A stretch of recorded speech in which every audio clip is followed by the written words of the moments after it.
Danielle Smith has to clear the way and get the Green Line back on track.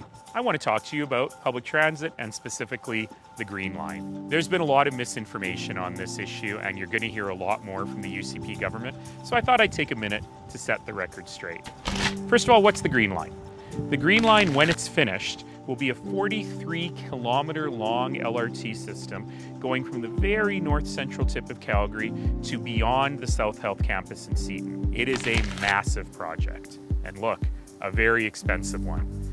Part of the reason it's so expensive is because to avoid some of the mistakes on 7th Avenue in the past, it will need to go underground in downtown Calgary. The people in Mackenzie Town have been waiting for better transit infrastructure for nearly 40 years.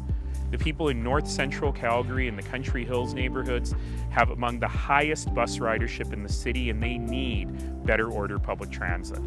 So we had to get this thing done. And I'm very proud of the fact that when I was mayor, City Council negotiated a deal with the federal government, first with a guy called Jason Kenney, and then with the Rachel Notley NDP government, along with the City of Calgary paying more than any municipality has ever paid for rapid transit to get this thing on the rails. We should be well under construction right now. The reason we're not well under construction is because when Jason Kenney, remember the guy who gave us the money from the federal government, became the premier, he put the brakes on the whole thing. The provincial government tried to figure out a way to do this better.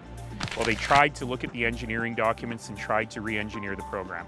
After nearly 2 years, Rick McIver actually came back and said, nope, the city was right the whole time, let's go.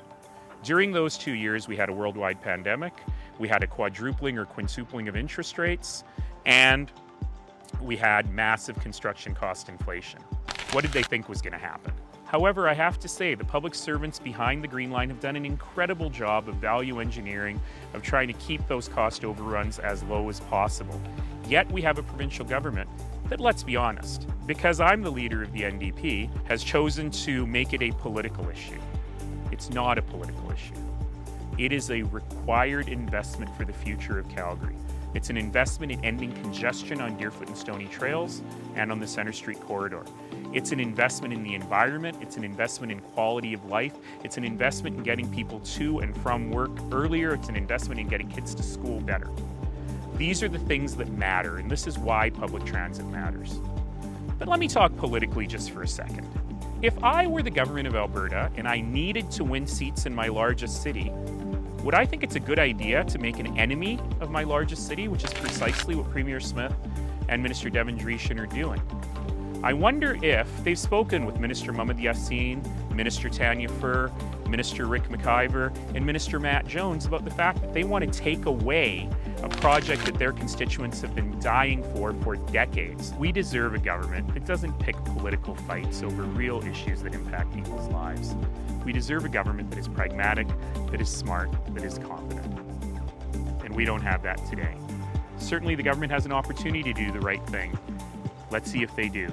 But we must, as soon as we can, get the Green Line back on track.